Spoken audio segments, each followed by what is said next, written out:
Rock out, folks. What's happening? I had to take a break, man, because I've been working on this one bass for 2 days now. And it was amazingly a mess. But I am so grateful that... What? Stay back 16,000 bird feet. Hootie.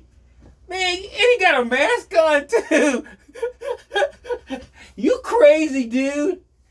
But what is 16,000 bird feet? I guess it's up to 6 feet. I don't know. I ain't even... That's crazy, dude. All right, so look, I've been working on this bass for... Let me sit down. All right, let me sit down. All right, you see the bass? This is a 1997 Ken Smith.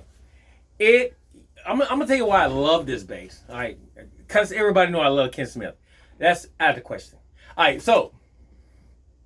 And I love Ken Smith as a person. All right, so look, this is a... I think it's a walnut. A walnut. This is a walnut. This is all walnut. All right, so look. Why I like this bass so much, because it is walnut. And it has this rich, dark, throaty, kind of settled in kind of flavor. And plus it's a Ken Smith. But anyway, look. So it came in and it had major issues. It's like, it doesn't have a Ken Smith preamp in it. It has a Bartolini preamp in it, 98 or something. I don't know. I threw the thing away. But anyway, I had to it looks like a hornet's nest in there. So I had to go in and somebody used a soldering gun for the first time. Look, and maybe the second time. Either way, they used it too much. Solder was caked on all the joints.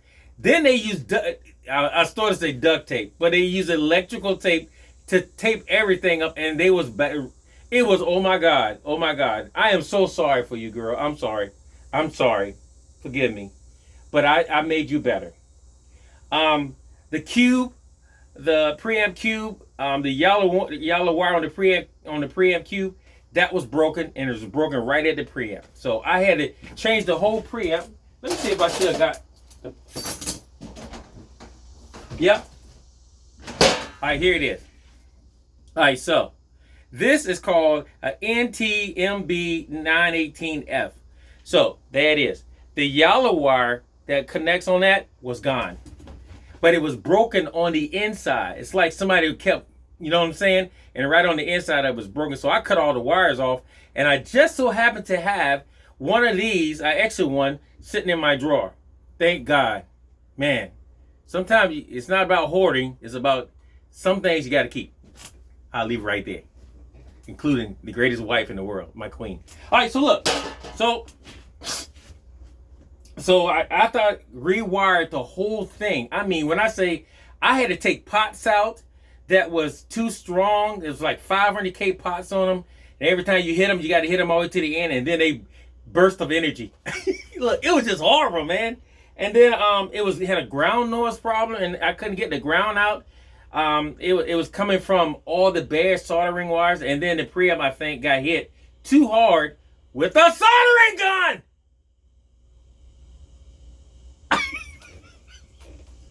So right now, she went through the Hobo Depot. She's all pretty.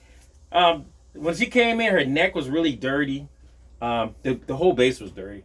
But, you know, that's a good thing, because that tells me that the player plays his bass. He don't let it sit in the corner and look beautiful. Then when somebody touch it, frowned upon. So she's actually beautiful. I mean, I can sit here all day and talk about Ken Smith basses, but I won't. All right. But I will talk about this foolishness right here. Stay back 16,000 bird feet. Hootie. Anyway, let's plug it in and see what you got.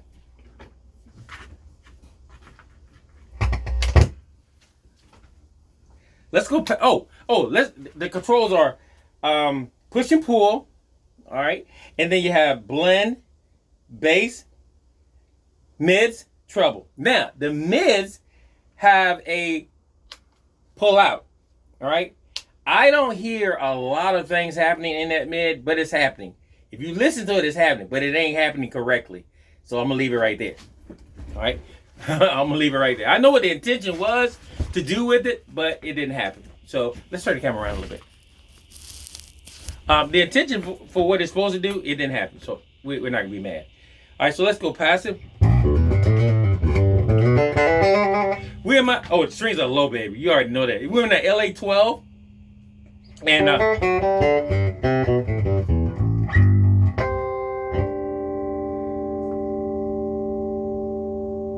all day long.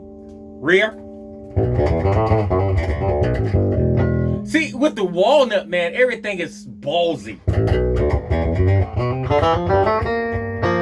But still clean.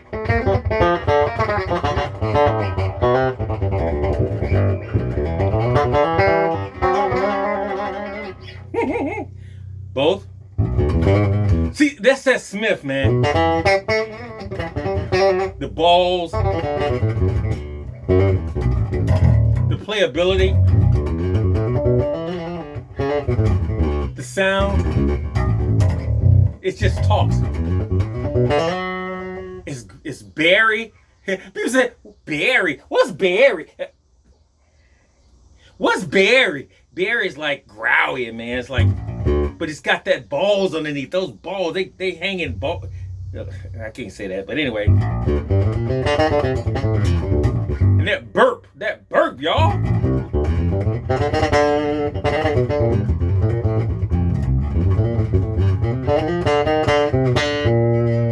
That burp. But anyways, so let's turn everything. Okay, so let's hit preamp. Now, everything off. I would say off. Everything is like, it has 2 switches in it. And the switches are cut switches for the pickups. Y'all saw those, right? Okay, cool. So we turn it back on. Everything is low. So let's try the treble first.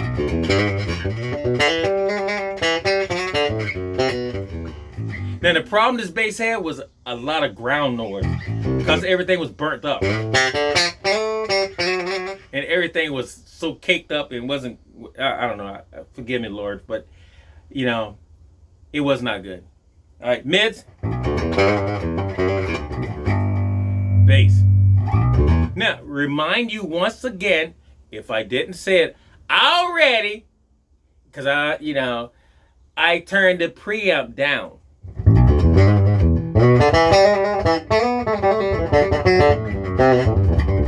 Now, if I had to turn that preamp up, it'd be way too much for anything. And my understanding, this customer has big rigs.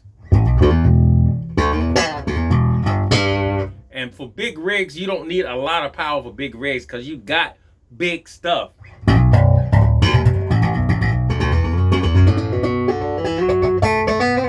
Okay, so let's start turning this. Let's hit the switches.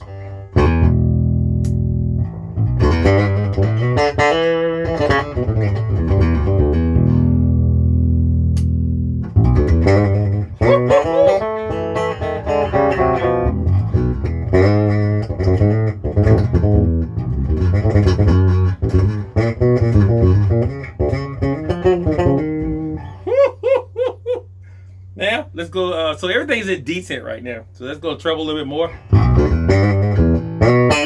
That's that Smith waking up.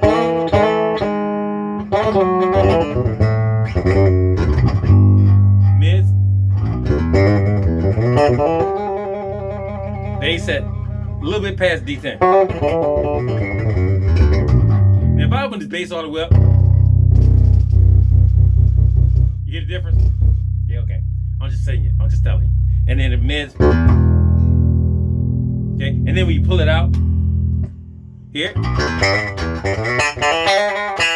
Now I would have never put that in there because it's too drastic. But it works.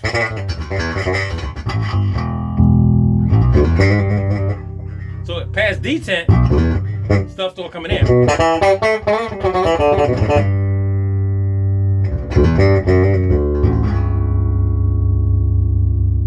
Yeah. So treble all the way.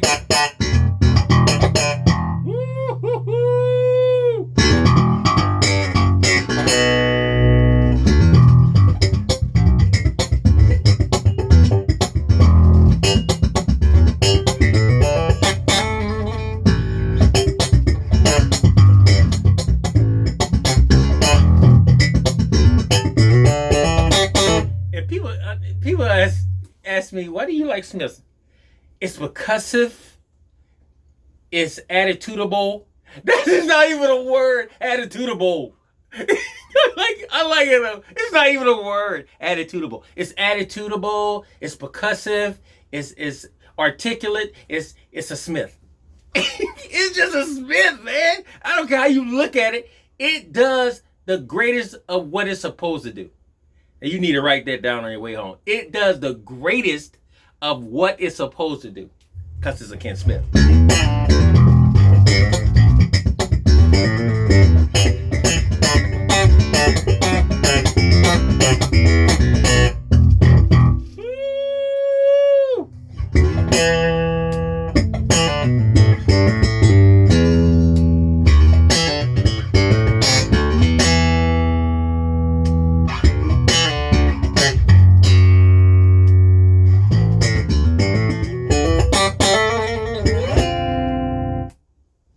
I mean, what else did I need to say about this bass other than you've been saved?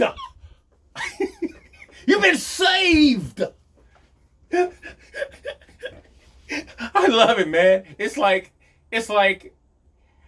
I just love this bass, man. I mean, I love the whole warmth of the bass. There are some Smith, there's a little twang, but this has them both at the same time. Real deep, rich warmth because it's walnut. And then it has that dark mistress. I said mistress kind of flavor underneath. What else? It's a Smith. What else can I say about it? A lot of things. I'm not going to take a lot of you guys' time. But I would like for you to describe. Thank you for watching my videos. Oh, she got a little bit of war paint on. I love war paint! She got a little bit of war paint on it. But, you know, it's only a couple spots. But it's so clean right now, you can't really tell it. But I still love war paint. All right? So, thanks again, guys. Please subscribe. Thank you for coming by the Hobo Depot. Peace.